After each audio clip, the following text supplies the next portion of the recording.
today is Friday. Yay! Last day. At bukas, Sabado at Linggo. Yay. Bukas may pupuntahan si Aya na birthday. Sa hotel daw yun. Parang pool party. And then mag-overnight sleep sila. Lima sila sa room sa hotel. So kasama na yung isa doon yung nanay. Then apat silang girls. Apat silang girls. And then yeah, yun lang guys. At tomorrow yun. And then kami dito sa bahay. Sabi ko kay Glenn, bibili tayo ng crispy pork doon sa may Asian banda. Sa may Asian store banda. Meron doon napakasarap na crispy pork. Kukuha lang ako ng aking pangtali sa buhok. And then yung ating susi.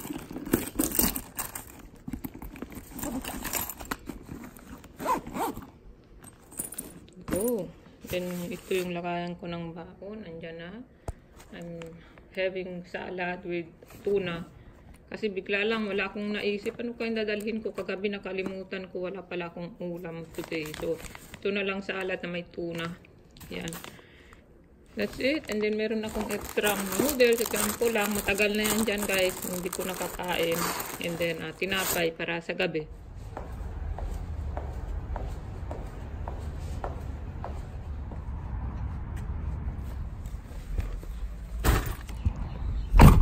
Ganda ng panahon ngayon guys, malamig pero mataas yung araw.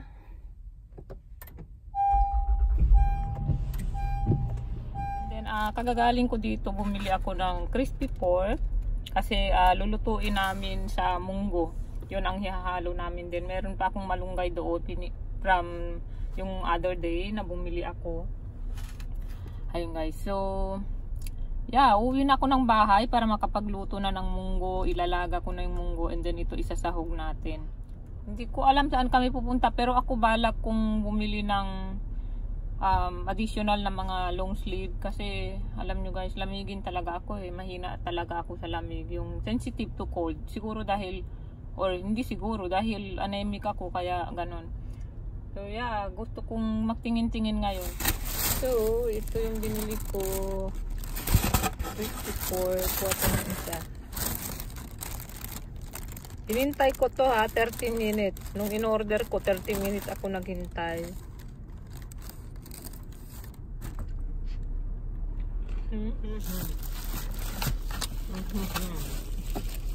Ang sarap.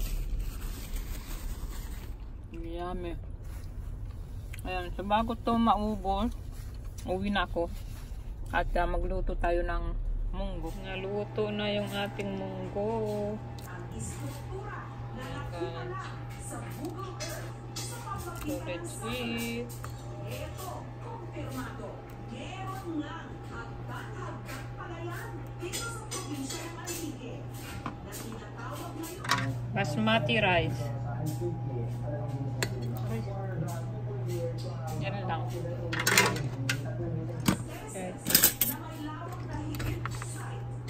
Eat. Eighth natural wonder of the world ng marami. Pero sinong mag-aakala na hindi lang pala sa Cordillera Region merong rice terraces sa ating bansa. Pati na dito sa Antique, sa lawak na 600 hektarya.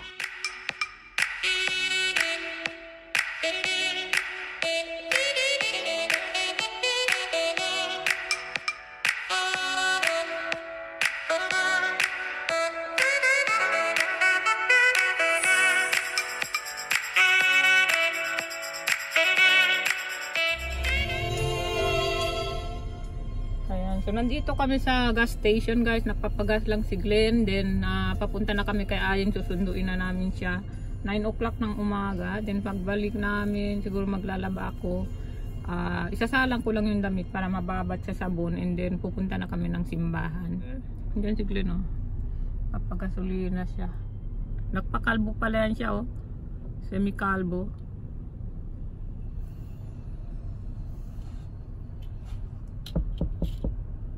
Naglilimos.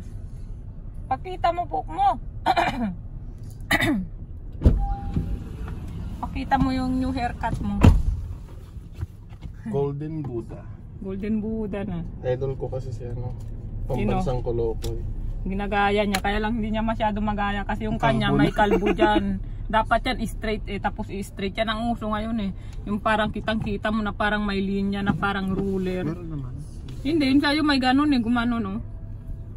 Kung tingnan mo nasa gitna lang yung straight. Sunday today kaya walang sasakyan dito banda. Pero baka pagdating na doon marami na naman sasakyan.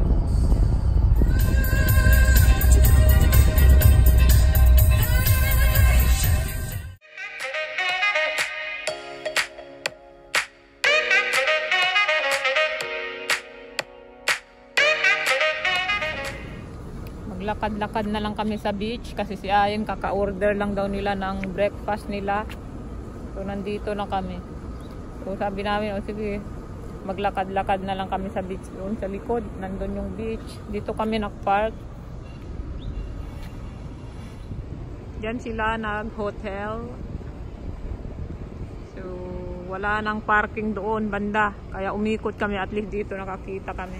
Look at the beach and look at the sun. Ang ganda ng araw guys, dyan sa beach. Naglakad-lakad kami dyan, sandali lang. Kasi naghanap kami ng CR. Naubos oras namin sa paghanap ng CR. Dito lang pala. Makita na nandito tayo. Nandun siya naghihintay.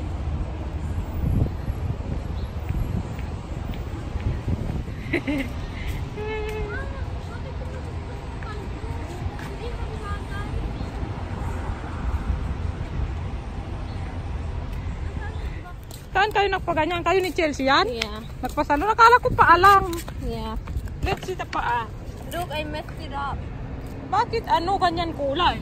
Mas maganda yan Kaya nga hindi ko alam May sige. So may mga pictures and videos ka. Yeah. Nag-wake up pa kayo? Yeah. May pool party yun Not in the pool when we went to the night party. May night party pa? Yeah. Ang dami naman. May pool party na night party. Kamusta ang limousine? Lang yung night party. Apat lang kami. Hindi kasi 12 o'clock na yun And lahat na umuwi na. So yung limousine maganda? Yeah. Lahat si Gable ang favorite kasi siya nagpa-makeup. Nagpa-makeup siya? Nagpa-makeup siya. Ginawa na. Stay pa si Gabriel hanggang 12? Hindi, go with the flow. Patapos nagpa-twist pa siya ng eyebrows niya. Patapos we didn't paint his hair actually. And then we nagpatanggal pa siya ng niya, kilay niya. Yeah. And then we did his makeup. And then he finally got a new phone. He got an iPhone X. But he has to pay $50 every month. Saan mo kayo nag-park? Diyan. Ang tagal namin naghanap ng park mula nung kanina na tinesta namin. Ang nagawa lang namin, maghanap ng park, tsaka restroom.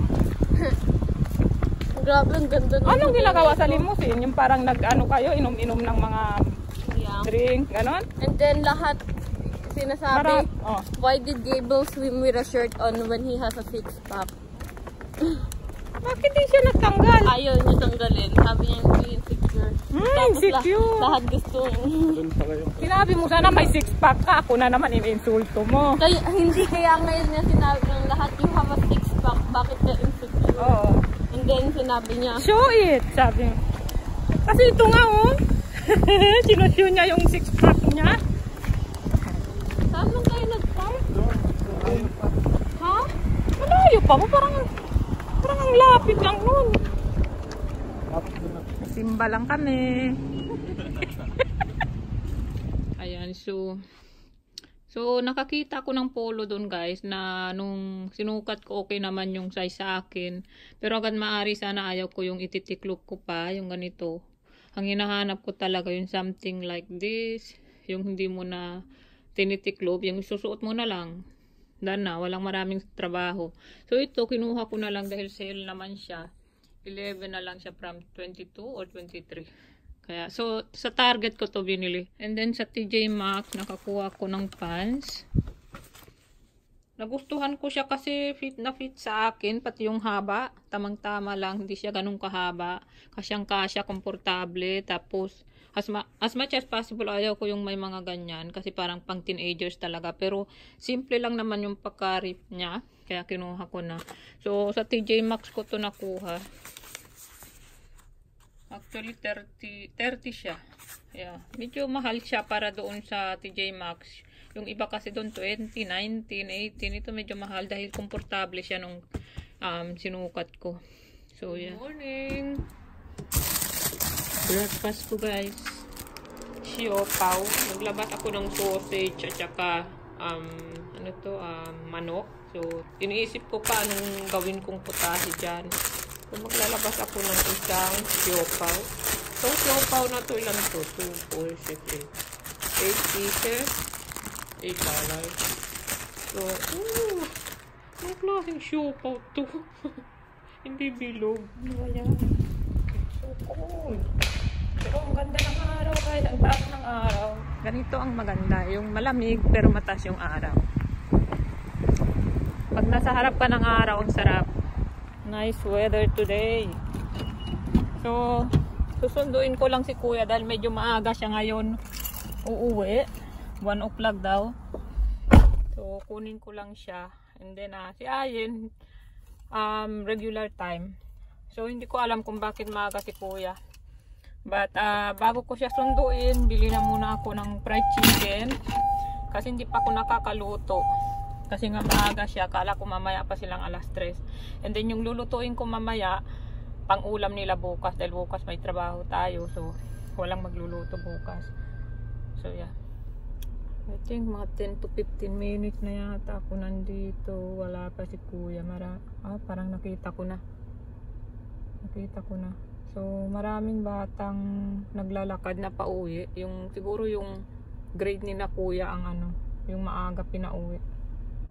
Ganda na siya. Ayan na si kuya.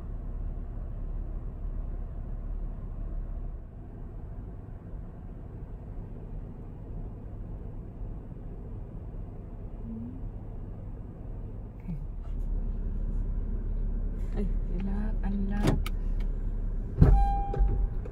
Dito.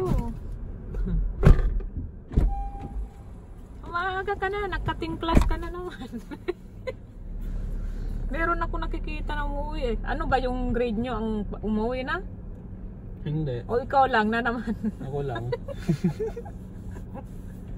Marami na ako nakikita naglalakad. Hindi kasi napasa ko na yung klase. So tinanggal na ako dun sa klase na yun kasi so lahat yun mga yun, ganun hindi, din. Iba rin yan. Iba rin dahilan yung mga yan. Ang dahilan yung mga yan, chatting class. Pumunta sila sa college. Sa college? College? Kasi yung ibang tao, kalahati sa high school, kalahati sa college. Okay, bili muna tayo ng chicken. Bili ako ng fried chicken. Ayan. Kita natin kuya. Ayan. Let's eat. Come on. Let's eat. Walang sauce? Mga sausawan? Wala na pala. Okay lang?